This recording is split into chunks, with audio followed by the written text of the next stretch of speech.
Hello fellow gamers and welcome to another ProGuides video. It's your host Cody, and we all know that Fortnite's popularity is booming. That means that there are constantly new players joining the game. Maybe you've been playing for a while, but your friend Jimmy down the street finally joined. Woo, Jimmy! Regardless the situation, look no further as we have just the thing for you. This video is the beginner's guide to Fortnite Battle Royale in Chapter 2. We know this isn't a video that everyone is looking for, but we wanted to make sure that we reach out to all players. So yes, seasoned veterans, you probably know this stuff, but we were all newbies once, and personally, I would have really appreciated having something like this to help me take my first baby steps. Anyway, considering the topic of this video, it's befitting that our question of the day is how you started playing Fortnite Battle Royale. I had it introduced to me by a friend, and I've been hooked ever since. I don't have a problem though, I swear, man. I just, one more game, one more arena. Okay, sorry. Now for all you newbies out there and those of you who are trying to improve, make sure that you check out ProGuides.com. I'd especially suggest you check out our coaches there. They're all really helpful and will help you understand the fundamentals that you need to find to have success in Fortnite, especially since Fortnite has many aspects. It's really nice to have someone who can help and guide you through this process. We also have a lot of beginner-friendly content for every role. So noobs, stop getting pwned. Let's jump into the video. Released on September 26th of 2017, Fortnite is a battle royale game where 100 players are placed on a giant map with a storm that slowly closes in on everyone while they're forced to fight it out to be the last man standing. Fortnite has 3 core game modes, being solos, duos, and squads, with 1, 2, and 4 players per team respectively. Another mode, trios, was introduced, but not as a core. In duos, trios, and squads, you can team up with your friends and work together to survive, or you can play solos for a more intense experience. In Fortnite, there is one primary goal, and that goal is to get the shiny Victory Royale. The Victory Royale signifies that out of 100 players fighting it out to the end, you were the one player who defeated them all, and you were the last player or the last team alive in the end. The ultimate goal of any Fortnite game is to get the win! Get that W, bro! Whether you're playing in a competitive tournament or playing casually for fun, the win is the ultimate symbol of, well, beating 100 other players. While a win is pretty difficult to attain, there are certain strategies that you can use to increase your chances of winning. For example, playing a more passive playstyle and avoiding fights is an effective strategy which we'll be going over later on. In Fortnite, there's no particular kill count you have to achieve in order to win. In fact, it's quite the opposite. Sometimes eliminating other players hurts you more than it helps, but we'll get to that later on in the video. Now that we've gone over the core concept of Fortnite, let's discuss a bit more about this map that you'll be spending most of your time on. There are a bunch of points of interest around this map, with 13 main locations. However, it hasn't always been this way. In fact, until just a few months ago, we had a whole different map. We're currently playing in Chapter 2 of Fortnite, which released on October 15th of 2019. There are currently 13 primary points of interest, with other small unnamed locations scattered around the map. The ultimate goal of each location is to provide loot, being your weapons and healing items, and to provide materials, which can be used to fuel Fortnite's primary mechanic. And the reason we all love the game so much, building, like Bob, dude, what's up? Loot comes from one of a few sources. First, we have floor loot, which randomly spawns on the ground in certain areas. Second, we have ammo crates, which provide ammo for your weapons, and sometimes if you get lucky and get a blue ammo crate, they'll include even more ammo than usual and sometimes even carry healing items. Third, we've got the supply drop, which comes from the sky and drops a high rarity item with healing items and ammo. Finally, the most popular source of loot is from chests. Chests come in 2 types, the normal chest and the blue chest, also referred to as the super chest. This super chest only drops good loot, with only the 2 highest rarities of weapons dropping from them, along with guaranteed healing and materials. Normal chest drops some materials, a healing or utility item, and a weapon with good ammo to go with it, which can be of any rarity. Speaking of weapons, I think now would be a good time to go over the weapons and items in Fortnite, because this is essentially what you'll be using to win the game. The term loot pool refers to all of the weapons and items that exist in the core game modes. Fortnite's loot pool includes 8 unique weapons that come in different rarities from common, rare, epic, and legendary. The higher the rarity, the less bloom and higher damage it does. With different uses, 5 healing items, 3 shield items, 3 utility items, traps, and boats for mobility. Let's go over the Fortnite loot pool so you can get a better understanding of it. First off, we have the long-range weapons. The only primary long-range weapon in Fortnite as of now is the bolt-action sniper rifle. This weapon deals extremely heavy damage, but it only has 1 shot per clip and takes a few seconds to reload before it's able to shoot again. Next up, we've got the mid-range weapons. These include the assault rifle, the burst assault rifle, and the rocket launcher. Starting at the top, we've got the basic assault rifle. This weapon deals a fair amount of damage, shoots pretty fast, and has good range. The assault rifle, or AR for short, is the textbook weapon in Fortnite, with everything about it being pretty normal. Second, we've got the burst AR. This one is essentially the same as the classic AR, but instead of shooting on full auto, it shoots bursts of 3 shots at a time with a short delay in between. Finally, we have the RPG. We call the RPG mid-range because while it can be very effective at pretty much any range, we mainly see it being used in mid-range for maximum effectiveness. The RPG is great for destroying large structures or hitting splash damage on an opponent. Both assault rifles have clips of 30 rounds, and the RPG has 1 rocket per clip with a very long reload time to account for its explosive strength and power. Finally, the last class of weapons, the short-range weapons, these will be used the most, as most engagements in Fortnite are in close quarters.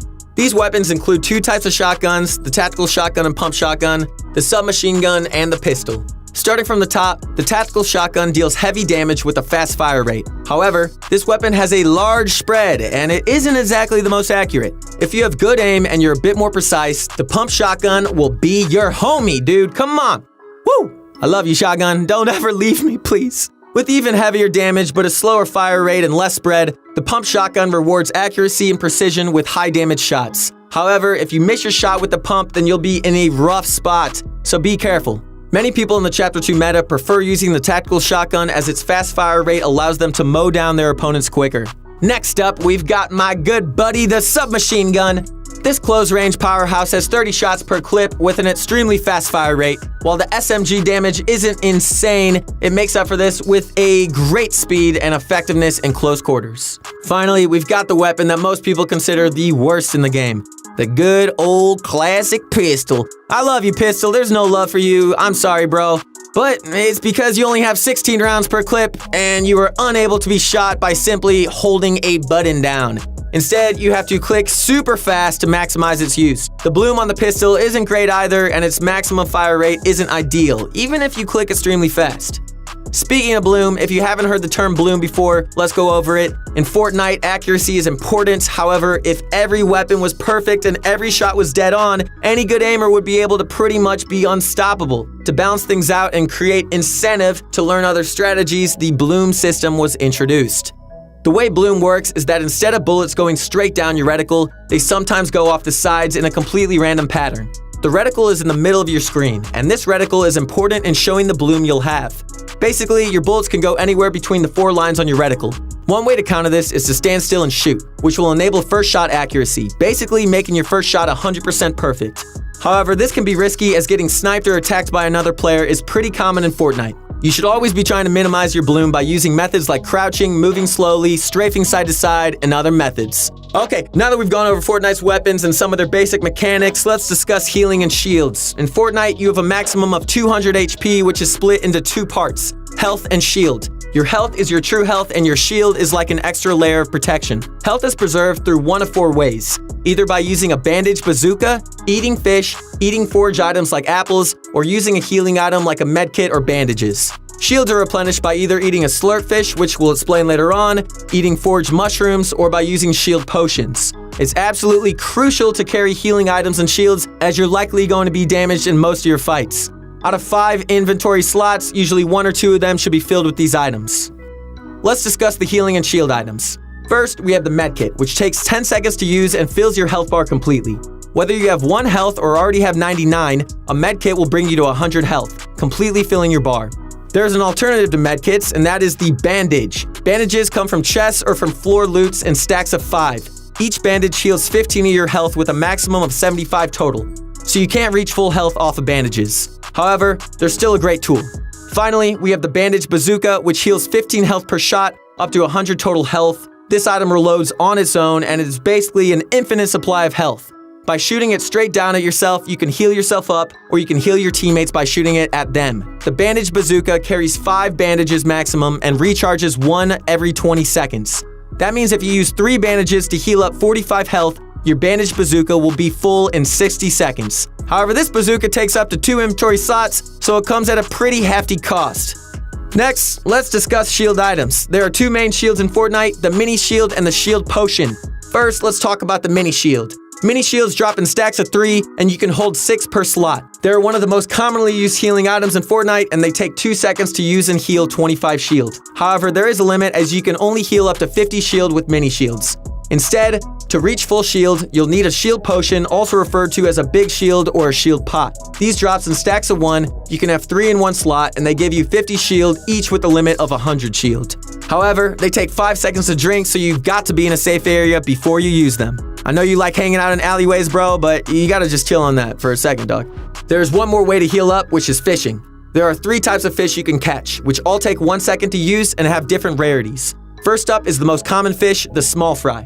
The small fry can have 6 in one slot and heals 25 health with a maximum of 75. If you're looking for a larger health boost, you're looking for the flopper fish. The flopper heals 50 health with a maximum of 100. Floppers can have 4 in a stack and are super useful for a quick health boost in a fight or if you're overtaken by the storm and need to escape.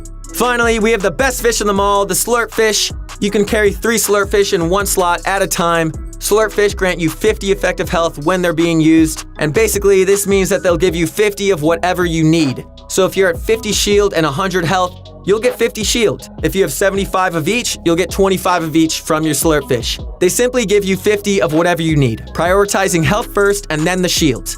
Man, I freaking love you, slurp fish. You are definitely invited to my birthday party. Or party at Slurp Fish House. Woo! Let's get it. Slurp, slurp, slurp, slurp. Okay. Fish can be caught by using either a fishing rod or a harpoon gun. The fishing rod is the classic way to fish. They can be found in chests, floor loot, or from one of these fishing barrels. The harpoon gun has 10 shots, can be found in chests, floor loot, or fishing barrels, and it automatically catches fish instead of having a short wait like the fishing rod does. Almost all fish are caught from one of these fishing holes, which are basically white circles in any body of water which have fish jumping around in them. Simply toss your fishing rod or shoot your harpoon gun into the fishing hole and you'll get either a flopper fish, a slurp fish, or a weapon. If you use a fishing rod, wait for your bobber to go down and click again to retrieve your item. The only way to get a small fry is to fish somewhere that has no fishing hole. You might also get a rusty can, which basically has 0 use. We recommend trying to carry fish as they are pretty much the best healing you'll get since they heal a lot and only take 1 second to use. Finally, we've got the last item, the grenade. The grenade can be stacked up to 6 and drops in stacks of 3. This utility item does 100 damage and can be thrown at enemies to deal splash damage to their structures and even hit them heavily. We recommend using grenades against any opponent in a big base, in a building, or someone who builds a lot to damage their structures and maybe even hit them in the process. You can't hide from me, bro. Grenade! Boop! As of today, the best way to move around the map quickly is by using a boat. Boats spawn in any major location on the edge of the map. They can be used to travel across land or water. Kind of weird, right? Honestly, the way that these boats are able to travel on land is baffling, but it's perfectly fine. Anyway, if you're looking to make a long rotation to the safe zone, keep your eyes out for one of these as they are currently the fastest form of mobility in Fortnite.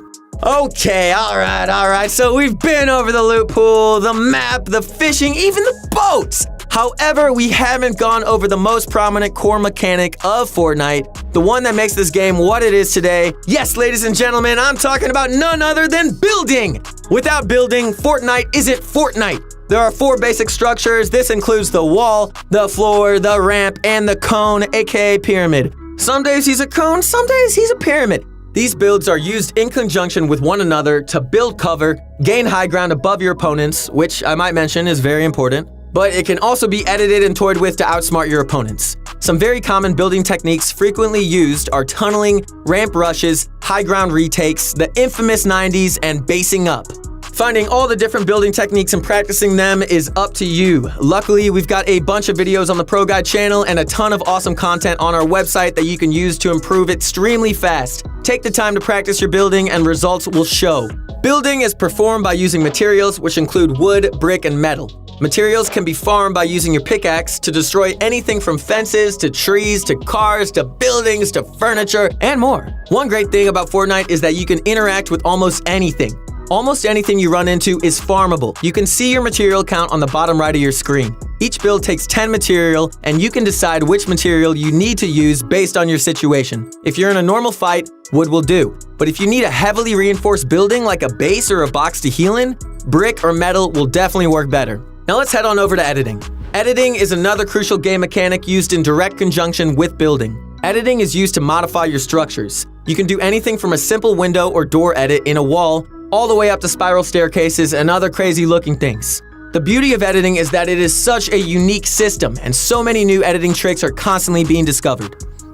Let's quickly go over how to actually edit a structure. Once a build is placed down, look at it and press the button labeled Edit.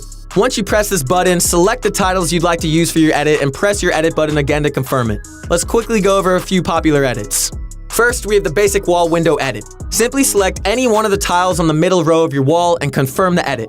Doing so on the left or right side will make a slightly thinner window. The middle one is a much larger and more open window. Second, we've got the wall door edit. This door edit consists of editing the bottom 2 tiles of any column on your wall, similar to this. All door edits are the same and they can be edited on any column. All door edits matter, baby, come on!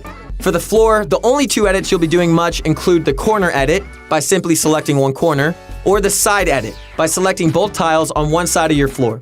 Both of these are super useful if you're above an opponent and you have control of the floor above them. For the ramp, 2 main edits come to mind, the side ramp edit and the backwards ramp edit. First, the side ramp edit is done by editing one side of the ramp from the side closest to you straight to the other side.